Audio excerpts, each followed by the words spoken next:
Welcome to Adventures of Alice and Bob, the podcast where we socially engineer ourselves into the server room to find out about the people shaping the world of cybersecurity today, getting to know a little about their journey, the events that have shaped their career, and their thoughts on what's coming next.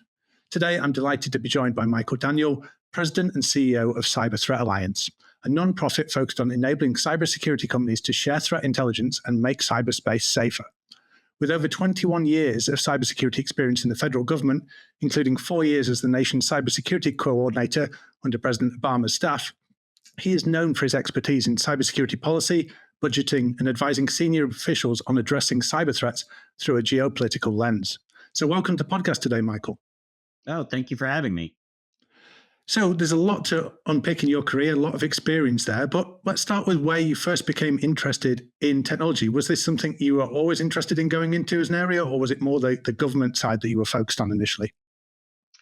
Well, initially, I've always sort of been interested in technology. Ever since I was a kid, I've loved science fiction and those sorts of things. And, my dad was an early adopter of computers and things. So we were, one of the first families to have a computer in the house. I had one of those old TRS-80, computers. But I can't say that technology was really a focus of mine, much more sort of national security, public service, government service. And so it really wasn't until several years into my career that I started really getting interested in cybersecurity per se. And I think from my research into this, actually, you came into cybersecurity by doing what investigative journalists often do and following the money. So you were in a position where you were in charge of a lot of budgets and you saw these increasing budgets for cyber and thought, this is an area I should look into. Maybe you could tell us a little bit about why those increasing budgets piqued your interest and how that led you down that path. Yeah, so you're absolutely right. I was the chief of the intelligence branch at an agency in the U.S. government called the Office of Management and Budget. And our responsibility was to oversee the budgeting and finances for the U.S. intelligence community and all sorts of other kinds of classified programs across the U.S. government. And in kind of the mid 2000s timeframe, so think 2004, 2005, in that range, the NSA, CIA, and other agencies started coming to the White House and asking for large amounts of money for this thing called cyber. And very few people in the White House understood what this thing was. Like, what were these activities? What did they want this money for? And why was it important? And at one point, the director at the time looked at me and another guy and he was like, "You two, go get smart on this cyber thing. I have no idea what they're asking this money for." So, it sort of started me down this path. And it was one of those things that, I think like a lot of people, I sort of started it with this idea that it was this purely technical problem that should really have some easy solutions. And just the more I got into it, the more I realized just how complex and actually interesting from not just a technology standpoint, but interesting from a policy and governance and sort of, social standpoint, the issue was. And one of the terms I heard you talk about was you started looking at and being able to do a cross-cut of budgets to make sure things were being done well. Maybe you could explain to us a little bit what a cross-cut is and why that was important to understand how the money was being spent there. Yeah, so that's an OMB U.S. government term of art, but what it really means is looking across different agencies, because the U.S. government budget, like a lot of government budgets, is really structured along organizational lines, right, rather than functional lines. So the budget is arrayed according to, the Department of Defense or the Department of Justice, or, and then within those, according to FBI or, the Park Service or whatever. But what you really wanted to understand in this case was, okay, so what was the U.S. government spending on cybersecurity activities across the entire government? And what were those activities? What were they spending the money on? Defense. What portion was off on offense? How are we doing that? And so we actually worked to develop a data call. And back in those days, even though it doesn't seem like it was that long ago, back in those days, you had to issue this data call from the Office of Management and Budget and ask the agencies to break out that spending and then report it back to OMB.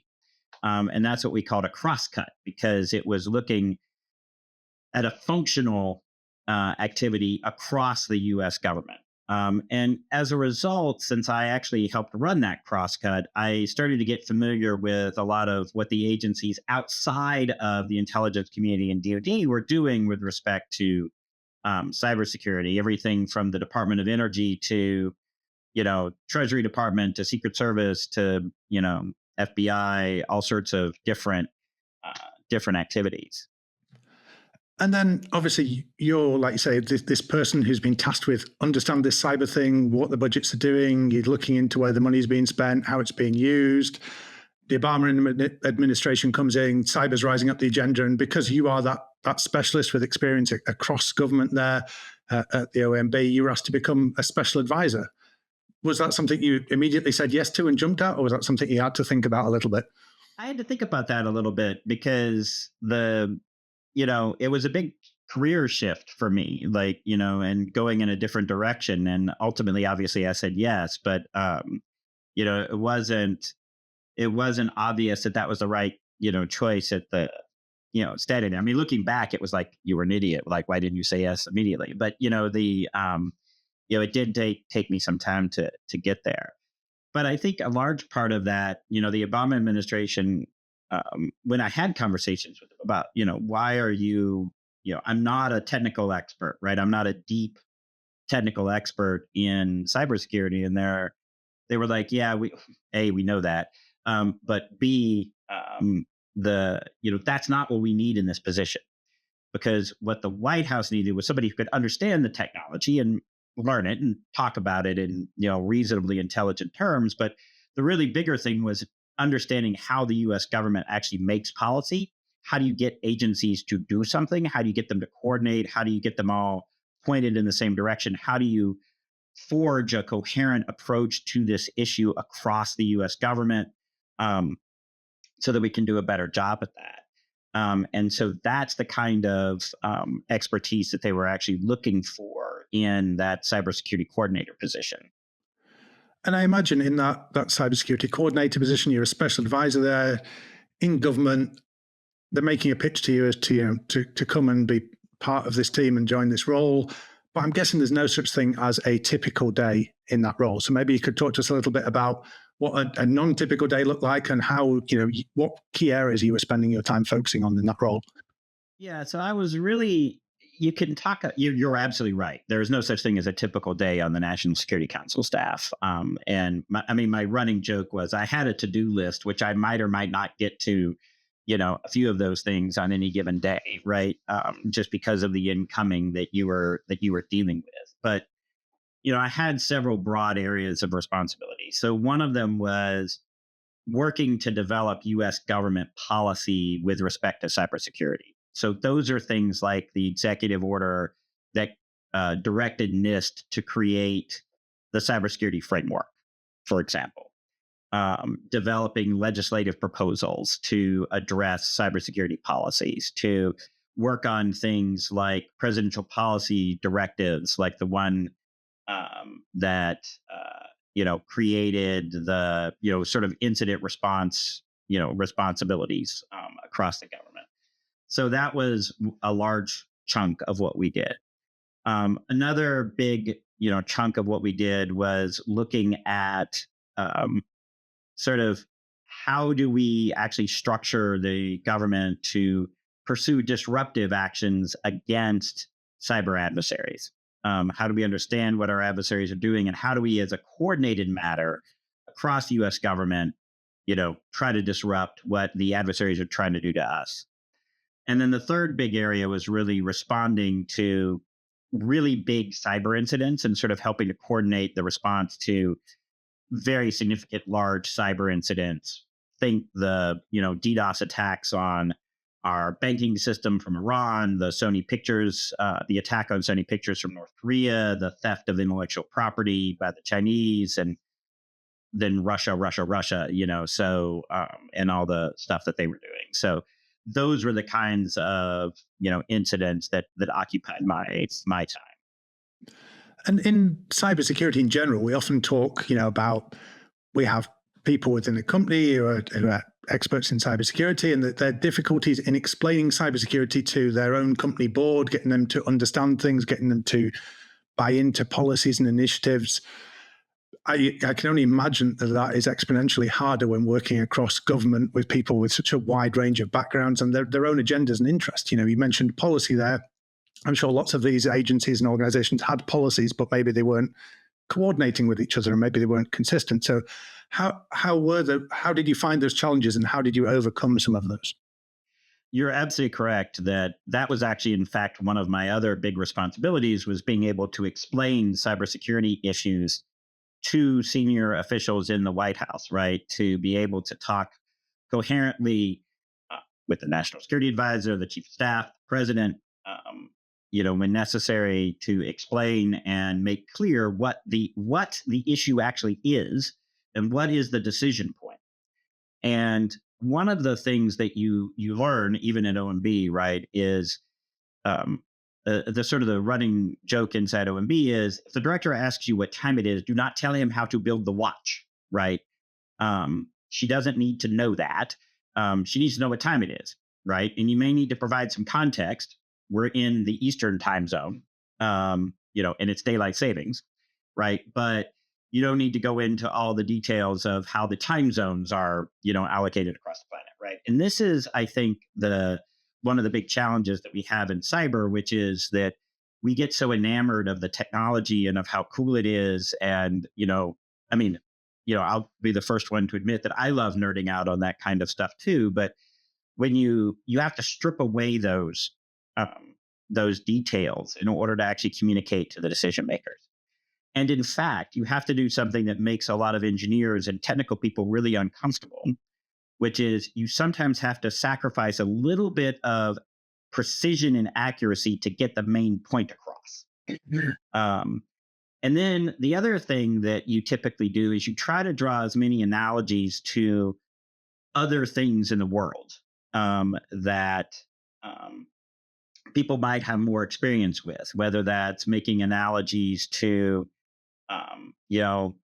the physical environment or healthcare or anything else that you can sort of draw, and then elucidating why cyber is not quite exactly like that to get the key point across.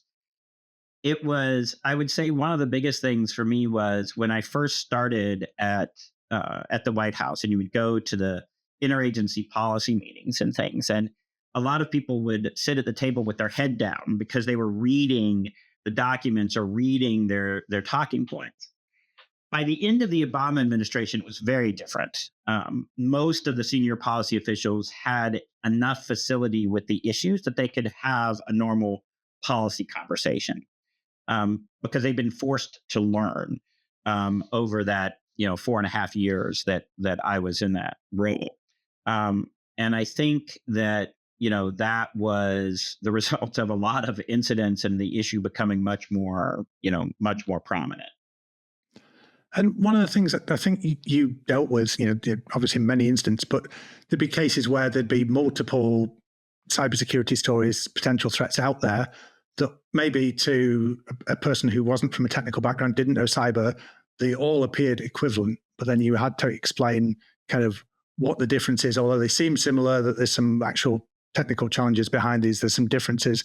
How do you go about starting to make that happen and make that clear to people that maybe don't understand the nuances of the technology without sacrificing too many details?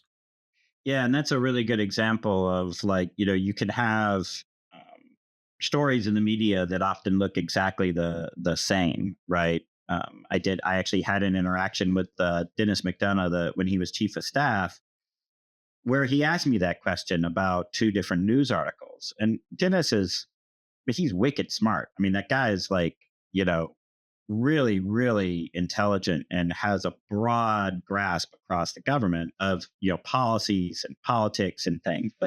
And I realized it was a really good question. Okay, how do I actually parse out why did I and my team, why did we react to one story and be like, fluff, marketing, and the other one, we were like, oh crap, we actually have to go get the Department of Transportation and start talking about cars. And and And it was really sort of helping him think about like, okay, there are some things that you can look for about sort of the depth of the technical reporting, and just using some common sense about like, okay, how would these things actually work? Um, and then, but then at the end of the day, you have to say some of this is about your experience, your sort of that years of work in the industry to actually parse out and understand how systems work, and that's where you actually have to then go get the technical expertise if you don't understand something. And that was how I always operated, right? Was, if I didn't understand a particular issue, um, I would try to go find the people out in the agencies or even in the private sector that really did understand it, and say, okay, I need to understand how do OT systems that run big manufacturing plants, how do they work in general, right? Like, no, I'm not going to go reprogram a Schneider, system, but I need to understand in general, like, how do they work and how are they similar to and are different from the business IT systems we've all got on our desks, right? Um, and then you sort of incorporate that into your knowledge base. A lot of our audience here, they're quite technical. We like nerding out on various technical topics, but that communication piece is often something, struggling to get the point of why this technical issue is important across. You mentioned, the story about when someone asks you what time it is, don't tell them how to build the watch thing, which I think is great advice, and also anchoring it in some topic that they might know. Is there any other advice you would give to people listening on how they can better clearly articulate their points when it comes to cybersecurity risk? Yeah. I think about like also going back to when you were learning the topic, right? What was confusing to you? Um, and sort of being mindful of what terms are jargon in your industry or are a term of art in your industry or area, right? That normal, uh, again, really smart, but people that aren't in that area are not going to necessarily immediately understand. Um, the other thing is that I would say is that we have a tendency in the cybersecurity community, and this is actually true across technology more broadly, is to assume that anybody that doesn't understand our stuff is stupid. Um, and nothing will turn someone off faster than you acting like they're dumb, just because they don't know something. And um, there are reasons why we have specialists in different areas, right? I don't want my doctor to talk to me like I'm an idiot because I don't understand all of the intricacies of, how my body, how bio systems work and how, medicines are going to interact in my body, right? Like, that's not something that's why you go to a specialist, right? And so I think my biggest piece of advice there is like assume that your interlocutor is smart, just not, you know, necessarily an expert in your area, and talk to them like that. No, that's fantastic advice there. I think, that treating people like they're idiots is a trap that, people often fall into in IT and technologies in general, where they're just so used to talking in acronyms and jargon that if they say something and someone looks at them blankly, they just assume, well, they're a fool for not knowing these things. But actually, you're using very specific, like you say, jargon that you're familiar with, but maybe they aren't. One of the other incidents I wanted to ask you about, because I thought this is a particularly interesting one, was the Office of Personnel Management breach in 2015. If you're able to talk to that, maybe you could explain at a high level what that breach was and what some of the impacts of it were. Yeah. So, one of our efforts that we had were initiatives to improve the security of federal government agencies, and particularly on the federal civilian side, which had, for understandable reasons, had lagged behind some of the national security side or law enforcement agencies. And so we were, many agencies across the US government on the domestic civilian side were implementing programs to improve their cybersecurity by implementing new technologies, new policies, new procedures. And OPM was actually no different in that. But in 2015, um, in the spring, late winter, early spring of 2015, um, OPM brought in some additional cybersecurity capability, including some cybersecurity people, right? Some experts who could help them, and started deploying some new technology. Um, and when they turned that technology on, um, it started um, it started beeping, basically saying, "Hey, uh, there's all this stuff, right? There's these communications that are happening to places that we don't know why that communication would be going there. Like, what is this IP address, and why is that communication going over there?" And so we started unraveling this intrusion that had happened in OPM. And the more that the team there dug into it, they realized that it was pretty significant. So they called it, so OPM called in what eventually would become the Cybersecurity Infrastructure Security Agency at DHS to come help them. And then we started calling in more people and realizing that this was a very serious intrusion, where an adversary had gained access to the security clearance databases, basically. And this was a classic example of where an agency or company had made the shift from paper analog files to digital files, had digitized a bunch of files, had moved towards an online system for doing new, security clearance applications and storing security clearance applications, but hadn't thought through what that meant from a security standpoint, right? That when all of this stuff was in paper in a cave someplace, it was very, very hard to access. I mean, like, what were the bad guys going to do? Like, drive a semi up and stand at the old mimeograph machine, and like run, lots of copies, like in their Russian fur hats. Like, it's not going to happen, right? So but by moving it online, by digitizing it, yes, you've made it much more accessible, much easier to use, but you'd also opened it up. Um, and OPM had not, sort of like many companies, like many agencies, hadn't really thought through what that meant. And so an adversary had gained access to all of these old files, some of them were current, and had exfiltrated them. And part of the problem was that we didn't fully know and couldn't really tell, because there was a lack of logging and sort of other things, and the adversary had covered their tracks. We couldn't really tell exactly how many records had definitely been affected. So we had to assume the worst. Of course, eventually we had to tell people that their records had been accessed by this adversary. And I've always drawn on that experience as one of the key lessons, was that by the time I got involved, by the time it made it up to the White House and became a serious issue for us to deal with, like, the understanding the technical pieces of what had happened took like 2 to 3 weeks by that point. They'd already been working on it for several weeks, but that wasn't the really hard part. The really hard part was managing the congressional notifications, managing the workforce notifications, dealing with the media, like figuring out what exactly we were going to do for people. And still trying to actually work on the forensics of, can we actually get to some conclusion about what actually happened here? And sort of dealing with the limits of the knowledge that we were going to get to.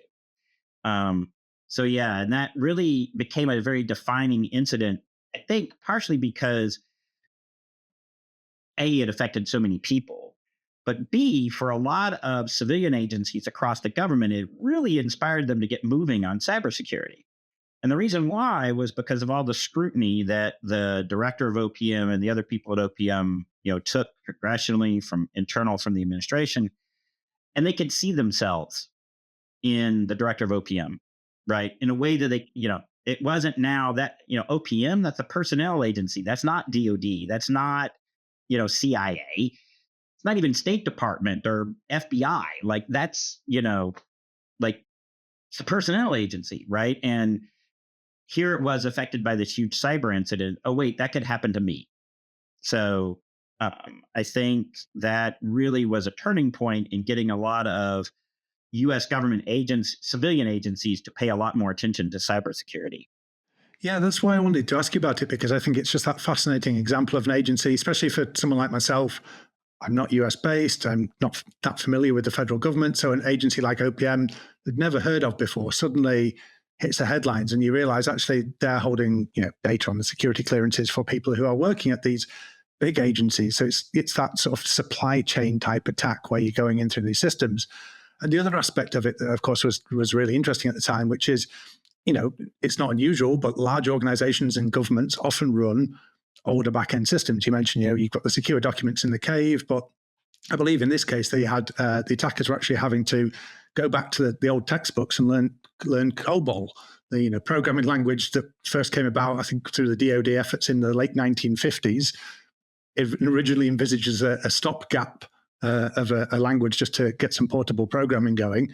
And then the attackers got into systems, discovered they had to learn COBOL to be able to access some of the information there.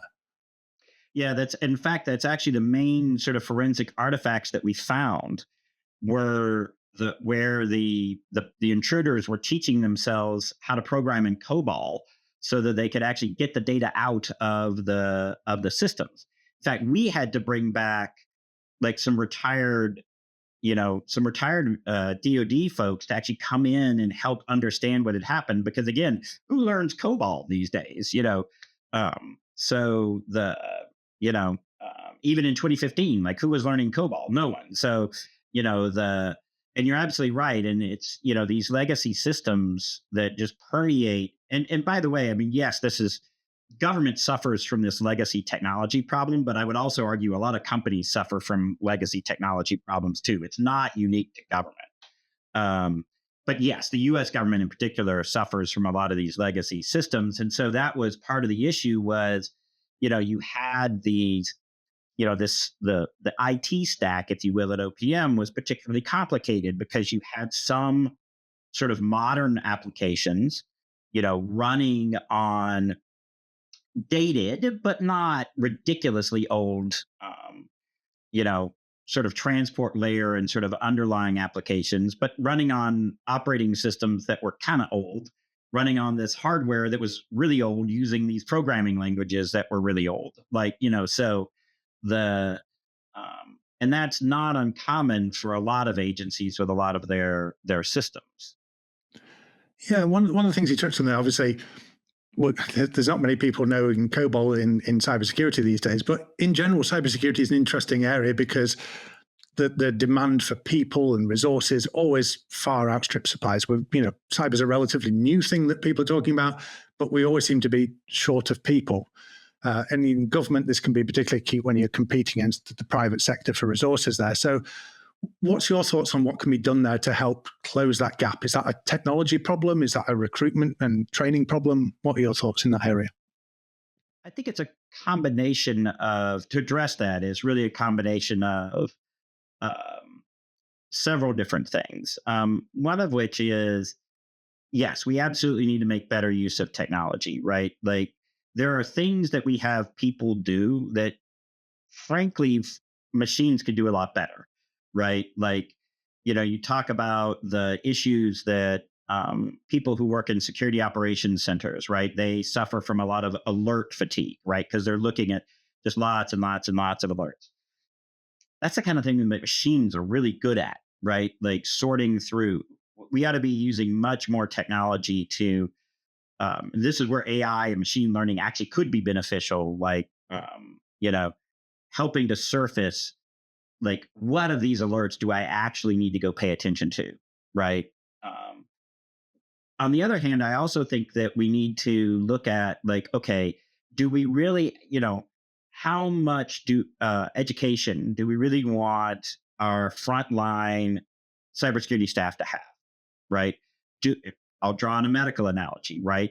You know, how do you do triage, right? So that you've got different kinds of people, right? So that you've got your EMTs that are maybe going out and actually doing response, but then like in a doctor's office, you've got the, you know, physician's assistant, and you've got a fully licensed nurse, and then you got the doctor, right? Like, and you kind of work your way up the chain, the more complicated your issue. And then you get to the specialists, like, oh, this is actually this kind of system. It's got this kind of problem. We're going to go get the specialists who actually work on this. And we haven't done as good a job at sort of sorting that out across the industry as we could. Right. And I think the other piece is also just how do we get more more diverse perspectives? How do we show the relevance of cybersecurity to different groups that otherwise might not think about it? So a good example actually is that CTA, the company that I work for now, the nonprofit that I work for now, we just finished a report on cyber threats to non-governmental organizations. And part of the reason that we did that report was because one of the pieces of feedback that we had heard from people working in that area is that oftentimes NGOs have trouble with their funders explaining why they want to spend money on cybersecurity, right? And part of the point of that report was to say, look, cybersecurity is important. If you actually want to if you're an NGO and you're a funder of an NGO and you actually want that NGO to be able to deliver the services, provide the services to your end recipient, they got to spend a little money on cybersecurity, or otherwise the money's never going to get there. The goods and services are never going to get there. The nation states will disrupt it. The criminals will steal it. It's relevant to you. Oh, and by the way, if you're in the NGO field, one of the ways you can contribute is by being a cybersecurity person in the NGO field, right? And so drawing in people that otherwise might not think about cybersecurity because they perceive it as a white dude in a hoodie sort of field, and saying, no, it's really much more broad than that. We need much different kinds of expertise across a wide array of areas. And that you can be a cyber person and not have to write Python code all day. Absolutely, yeah. You mentioned as well that you've got to be able to spend a bit of money on it, but obviously you need to be able to control these things and be able to get a return on the investment and make sure you're getting the most bang for your buck out of investment. Especially like we just mentioned, there's not enough people out there. There's plenty of technology you can spend money on. Not all of it might be the best thing for your investment there. So I think you're probably uniquely qualified in all the guests we have had on the podcast to date to talk about how organizations should think about setting up their cyber programs, policy, budgeting, and how they should measure the value from that. So any advice on how to think about getting budgeting done right? Well, I would say the first thing that you have to realize is that no organization actually does cybersecurity for the sake of protecting the machines, right? That's irrelevant to what the end goal that you're actually trying to do. The end goal you're trying to do is to protect your business operations, to protect your intellectual property, protect the data that you have, so that you can keep doing what it is that your company does, so that you can keep making money. If you're a government agency or an NGO, so that you can achieve your mission, right? And so the first thing you have to do is really tie very tightly cybersecurity to the mission objectives, to the business objectives, to whatever it is that the organization does, right? That this is not a side project. It's very intimately integrated. And so therefore you have to work very hard to integrate cybersecurity with the business side of what they're doing. And then you have to really think about, you really have to think about it in terms of, okay, so what is it that I'm actually trying to protect, right? What systems and assets do I have? And what am I trying to protect? And what am I trying to protect them from, right? And then you look at the array. And then once you have that, then you say, okay, what's the array of technology, policies, and systems that I can put into place to actually address that, to address the threats. And so I'll give you a very classic example, which is one of the best cybersecurity things you can do as a company is actually get rid of data that you don't need. So most organizations, because storage has become so cheap, have these vast pools of data just sitting around that aren't that don't really serve any purpose. But they might contain, you know, PII, for example, personally identifiable information. Um, and so if you get rid of that, if you're like, we don't need that data, we're not going to keep it. So we're going to actually have a good privacy policy, and we're going to purge that data after a given period of time, right? That's a cybersecurity improvement. Like, even though it has nothing to do with installing a firewall or some, gizmo or whatever, but you've just made a cybersecurity improvement because you got rid of something. You know, did you actually decide to finally retire all of those apps, right, from the mid 2000s and get rid of them? Guess what? You just made a cybersecurity improvement. Um, you know, so you have to think broadly about how you're doing your cybersecurity, because sometimes the best investment you can make is actually getting rid of old stuff. Um, and it may also be the case that, your organization is best off like really focusing on just doing the basics, right? Like, get that get that multi-factor authentication, to use that horrible term. Get that more than a password. Better yet, retire your passwords, go to passkeys or something else. But do more than a password. Make sure you got backups in place. Use a password manager. Have some link filtering. And give your staff some training on combating phishing. And boy, you've just you've really changed your risk profile substantially, maybe not with actually investing all that much money. So I would sort of say the last thing I would note is that one of the things that I see in this area that's actually become a problem is that a lot of business leaders have become almost fatalistic. Um, and they've said, man, there's just nothing we can do. We're just going to get hacked at some point, and all we can do is just take it. And it's like, my answer is no. No, you cannot drive your risk to zero, but that does not mean you can't change your risk and make it a lot lower.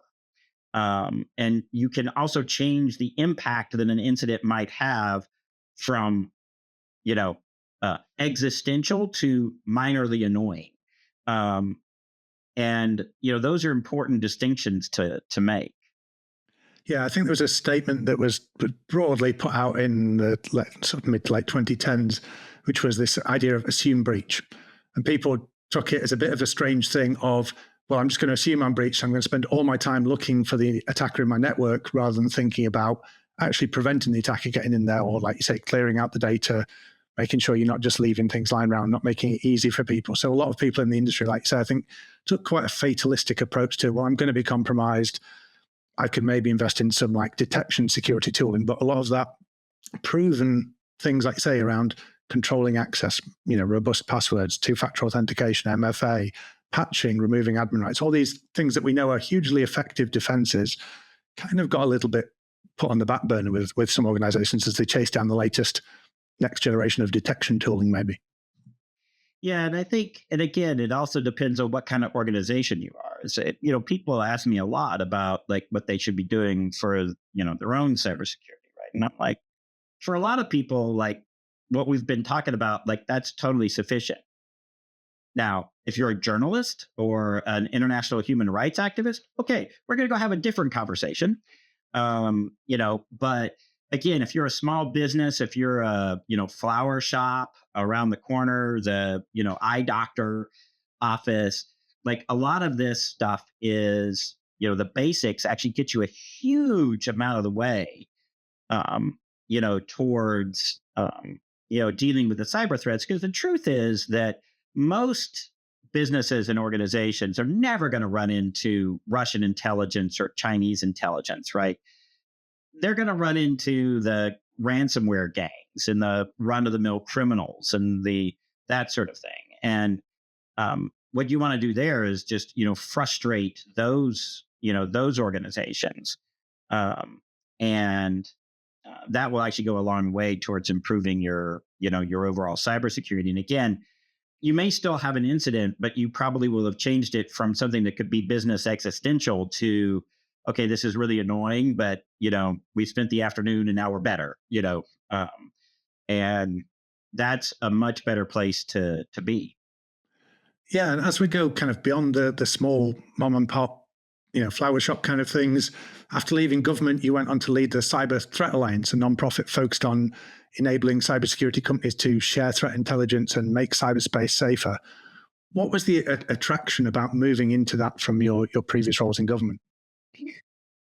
So when you serve a long time in government, right, you get used to having a very strong mission focus. And so what I liked about CTA was the idea of this strong mission focus, right, enabling threat intelligence sharing to improve the security of the entire digital ecosystem.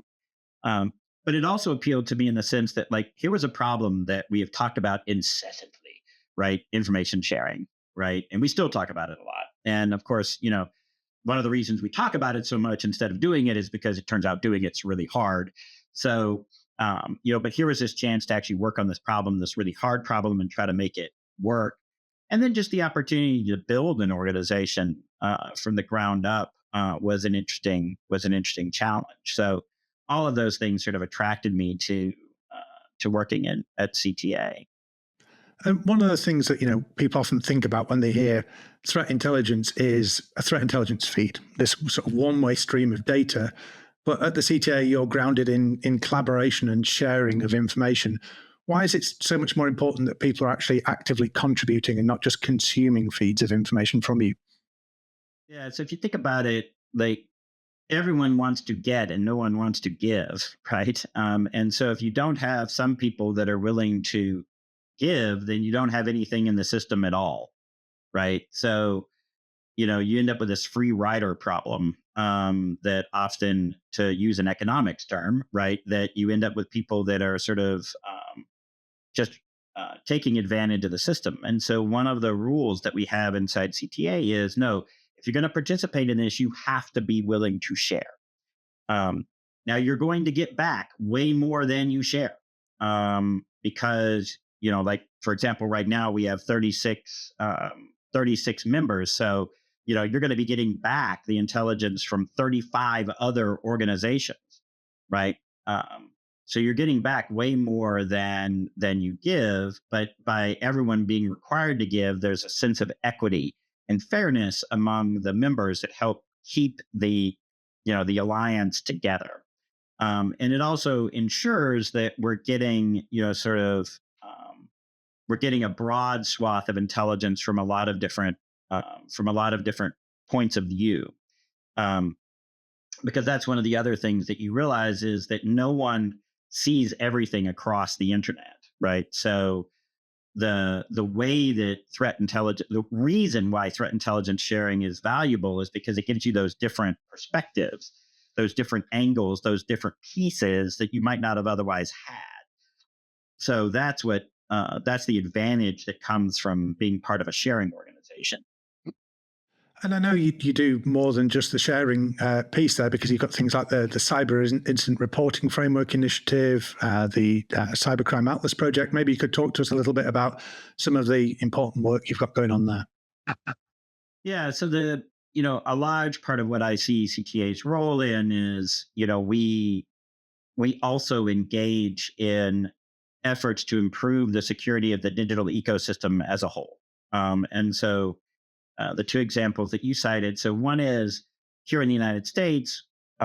About 2 years ago, the U.S. Congress passed a piece of legislation called the Cyber Incident Reporting for Critical Infrastructure Act, which goes by the acronym of CIRCIA. And it basically says, if you're in critical infrastructure and you suffer a substantial cyber incident, you're going to have to report to the U.S. government about that incident. Um, okay, Department of Homeland Security, Cybersecurity Infrastructure Security Agency, go write a regulation to actually implement that law. And so, since March of 2022, the Department of Homeland Security, CISA, has been working on developing a regulation to actually implement that reporting requirement. And so one of the projects that we worked on was, we said, okay, this is, no one's really, I mean, different sectors have had different kinds of reporting requirements, but this is the first time we're doing a national government wide, industry wide, reporting regime. So let's think about how we could do that well. So we partnered with a bunch of other organizations, including the Institute for Security and Technology, to develop that cyber incident reporting framework where we said, okay, if you're going to implement this rule, here's a way that you could do it that would make it effective and achieve the goals that you want that rule to achieve. Um, and then we said, then we got a lot of inquiries and people were like, hey, could you do a version that wasn't quite so US specific? And we said, oh, sure. And so we actually took that framework and we actually globalized it. We, took out a lot of the US centric pieces of it and said, okay, if you're a government or anywhere and you're thinking about, a general cybersecurity reporting requirement, here's a way for you to think about it that would balance that burden on your industry with actually getting the information that you need. And so that's an example of what we want to contribute to. The other project that you mentioned is the Cybercrime Atlas project. And this is really getting at a question that I think is a really interesting one, which is when we in the cybersecurity industry, we tend to talk about these, we tend to call them groups. We tend to call them threat actor groups, and we give them names. And every company's got their own name for it, but it's your raging panda and strontium and crashing wave and all these other sort of names, right? My favorite is sneaky rat dragon. That's the one that I use. But when you actually take a step back and you think about it, you're like, wait a minute, those are actually just collections of behavior, activities, instances that we've seen online, and we've lumped them together for good analytic reasons, and we've called it a group. But it's not. It's actually a collection of behaviors. It's very hard to sanction, arrest, cause disruption to a set of behaviors. So we really want to actually get down to the next layer and say, okay, who are the people that are actually carrying out these crimes? Where are they? Who are they? How do we actually help law enforcement and governments disrupt those people and groups, not just the names that we've given them online?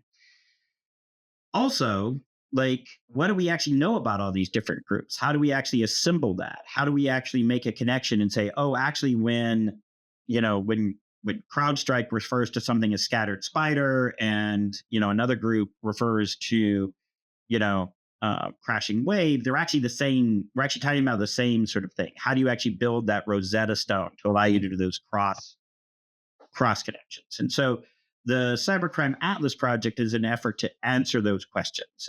It's actually a project out of the World Economic Forum that's backed by not just cybersecurity companies, but some banks and some other organizations to say, okay, if we just look even at open source data and really compile what we know, not just from a technical standpoint, but from everything that we can glean about these actors, can we start to have a better picture of what this cyber criminal ecosystem looks like? How does it interconnect? Where are there single points of failure? Oh, that's really interesting. It seems like all the different criminal groups, like 80% of them are using these same two bulletproof hosters. Maybe we should go pay attention to that. Will that eliminate cybercrime? No, but we could make life much more miserable for them for a few weeks, right? While they all find different bulletproof hosters if we're able to, disrupt those. So that's really the idea behind the Cybercrime Atlas, is to, enable, really provide a force multiplier to governments to be able to do that disruption. And then on the defensive end, for defenders to be able to really understand, okay, these are the actors that we're facing. And here's how, here's some very basic techniques and mitigations that will actually impede them. And so we're really trying to figure out how to make the costs for cybercrime much higher. That's a very commendable project there. I think it sounds absolutely wonderful, because I know one of the challenges I see time and time again coming from a security research background is there'll be an attack, it will get pinned on a particular threat actor. And actually, when you start to drill into it, there was some threat actors that got the initial access, and they sold to a crew that did specialized in lateral movement. And then the last stage was some ransomware gang vaguely affiliated with someone else, but they're the ones who hit the headline. Everyone's like, how do I stop them? actually, if you'd have prevented the initial access broker on the first stages, you would have prevented the attack. But you miss all that for all the noise and the fact that, in one report they're called Nobelium, in another they're APT29, and then they're Midnight Blizzard next, and then everyone's got a different term for them. And you can, collect a range of plushies that all have different pictures of them, but it doesn't really help you solve the security problems. So yeah, fantastic to see that initiative happening there. We're starting to run out of time today, but I know that one of the things you've advocated for in the past has been responsible innovation. So I just wanted to ask you what you mean by responsible innovation. Sure. So I think there's, as we look at deployment of a wide array of technologies, whether we're talking about, artificial intelligence. So for those of you playing, technology bingo, you can now fill in that circle. But whether we're talking artificial intelligence, quantum computing, connected devices, biophysical integration, all of these things now have an IT component to them, right? An information technology, digital component to them. And as we continue to deploy these technologies, as we continue to move forward with these technologies, we now need to build in a culture that says that we also have to think about the security, and I would actually even say safety of this technology, right? And understand that the technology is going to come with risks. It's going to come with security and safety risks, and we need to think about that proactively as we innovate. Should be clear that I'm not against innovation. I very much like the advance of technology and the deployment of new capabilities and new ways of doing things. It's just we have to think about the impacts of that and how are we going to manage those impacts, right? A good example is with a lot of the quantum technologies that are coming online, right? Those are great. They're going to allow us to solve a lot of problems that are completely insoluble right now. But it is also going to upend the encryption system that we use to protect most of the transactions online. And so before we just flop the technology out there and say, knock stuff out, let's actually think about how we deploy that technology and how we account for the impact on security and safety as we go along. Again, it's not about saying don't do quantum computing. It's about as we deploy it, let's think about those safety and security issues as we go along and just build that into the culture so that it becomes second nature to people to think about that. Yeah, and we're already seeing, the policy engine starting to turn on what does post-quantum cryptography look like? How do we secure ourselves? Because like you say, it's going to be the solution to and the cause of a lot of the problems that are out there today. So those things are absolutely fascinating. Just before we run out of time here, I was just curious if you could give one message to cybersecurity leaders, be that in government, in private industry, anywhere around the world. What would that message be? I'm going to probably be a little bit contrarian here and say be a little more optimistic. We actually have made a lot of progress. If you look at the state of cybersecurity today compared to where we were in, say, 2008, we are way more secure. It's just the threat and the risk has increased faster than our security so far. But that doesn't mean it always has to be that way. And a lot of these issues are policy choices. They're not inherent physical laws of the universe. And so we can change them and make them better. And so I think that,